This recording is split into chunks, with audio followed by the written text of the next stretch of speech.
All right, it's official. Amber Heard and Johnny Depp have settled their defamation lawsuit. Here we go.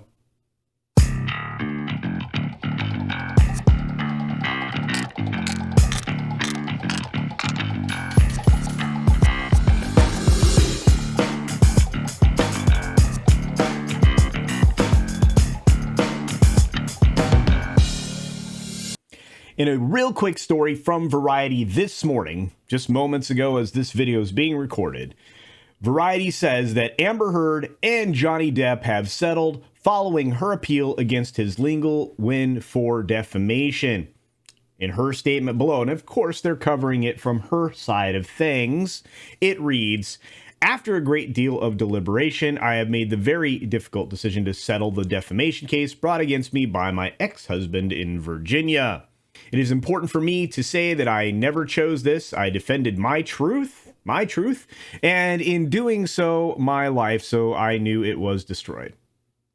The vilification I have faced on social media is an amplified version of the ways in which women are re-victimized." Listen to this. When they come forward. Now, I finally have an opportunity to emancipate myself from something I attempted to leave over 6 years ago. No, lady, you didn't. It's the whole reason you're in this mess. And on terms that I can agree to. I have made no admission. This is not an active concession. Of course not. We know you're guilty. The jury said you're guilty. You were going to be found guilty again and likely had to pay more in restitution. There are no restrictions or gags with respect to my voice going forward, and that's the problem. I would have insisted on that from Johnny. I make this decision having lost faith in the American legal system, where my unprotected testimony served as entertainment and social media fodder. No, it just exposed you for the fraud and the terrible human being that you are.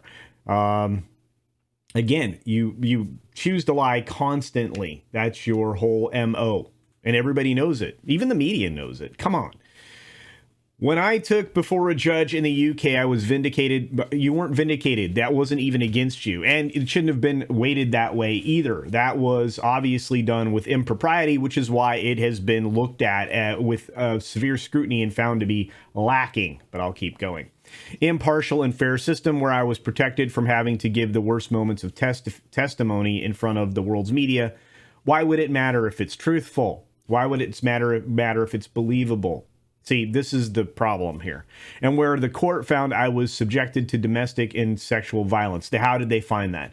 They disallowed most of the testimony that, essentially went completely against that. Again, that system there is heavily weighted on one side of the equation, and even more so in that particular case. That judge, or whatever you want to call them over there, was, again, found to be quite lacking in this matter.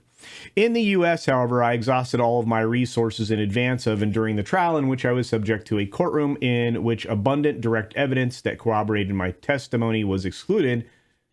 Anyway, but again, I'm not a lawyer. I can't even speak to that. In which popularity and power mattered more than reason and due process. In the interim, I was exposed to a type of humiliation that I simply cannot relive. Yeah, you would be exposed further for your lies because you couldn't tell the same lies over again, which you would have to do, or you would be exposed for the extreme version of a liar that you are. Even if my U.S. appeal is successful, it wouldn't be. The best outcome would be a retrial where a new jury would have to consider the evidence age. I simply cannot go through that for a third time. Well, no, you would lose, and then it would seriously call into question anything that you said in the UK. Time is precious. I want to spend my time productively and purposefully. For too many years, I have been caged in an arduous and expensive legal process that you put yourself in by working with the ACLU and crafting a lying narrative around Johnny Depp for some reason, which has shown itself unable to protect me and my right to free speech. You can say any lies you want to. Those are protected, but you aren't protected from the consequences when your lies are revealed. I cannot afford to risk an impossible bill, one that is not financial, but also psychological, physical, and emotional. Oh, of course. Women shouldn't have to face abuse or bankruptcy. Well, you faced neither. You were out of that relationship when you chose to light this fuse, lady. for speaking her truth. See, again, her truth. This is the language of liars. It's the truth. It's not my truth. Well, you know, you can talk about the circumstances around things, but the truth is not what you're telling when you're saying my truth. You're not. But unfortunately, it is not uncommon. I don't care. In settling this case, I also choose the freedom to dictate my time to work to the work that helped me heal after my divorce, work that exists in realms in which I feel seen, heard, and believed, in which I know I can affect change. I don't know what that is. It's not acting. I will not be threatened, disheartened, or dissuaded by what happened from speaking truth. No one can, and no one will take that from me. My voice forever remains the most valuable asset I have. I don't believe that Johnny let her go forward to spew more hate at him.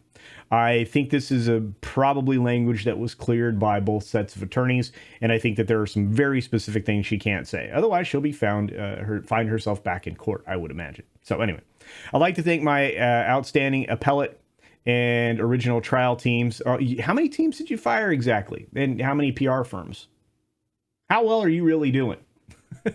For their relentless hard work. I want to thank everyone who has supported me, and I turn my attention to the growing support that I feel and seen publicly in the months since the trial. I don't know who that would be. A handful of people maybe, but not the wider public. Any survivor knows that the ability to tell their story often feels like the only relief. I cannot find enough words to tell you the hope your belief in me inspires, not just for me, but for all of you. See, it's about a movement which she decided to jump onto with her lies. Courtesy of, again, the ACLU, who there's substantial evidence out there to show that they cooperated on crafting this piece of fiction and utilized it for their own purposes. And to me, that's incredibly disgusting. But hey, at least we're at the end of this road. Johnny doesn't have to pay much attention to her unless she, again, defames him. And we can go about ignoring her and just essentially not caring whatever she does. I think at this point, that's kind of where we're stuck. As of this moment, because I grabbed the story so early, there are 0 comments on it in Variety. If you want to pop in your own comments, I'm sure that'll be hellscape real soon. But I'm curious, what do you think? Do you think that this finally frees Johnny up from all of these charges? Do you think they're just always going to hang there because of the way this was settled? Do you believe that there was any money exchange? Because there is no mention of any of that here in this particular story.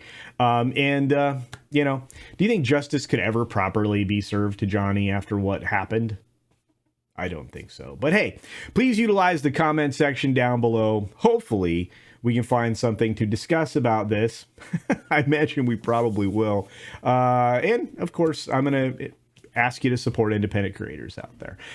Be sure to like, share, subscribe, hit the bell, do all the things, especially comment, because it does drive engagement on all of their videos. It only helps the channels grow, and it helps mine grow as well. And with that, be sure to take care of yourself, take care of others, wash your hands, of course, because it's good hygiene. And Merry Christmas. Thanks for visiting today. Be sure you're subscribed and hit that for alerts. Yay! Of course, like and share all of the videos that you can, as it helps with the algorithm. Have a great day.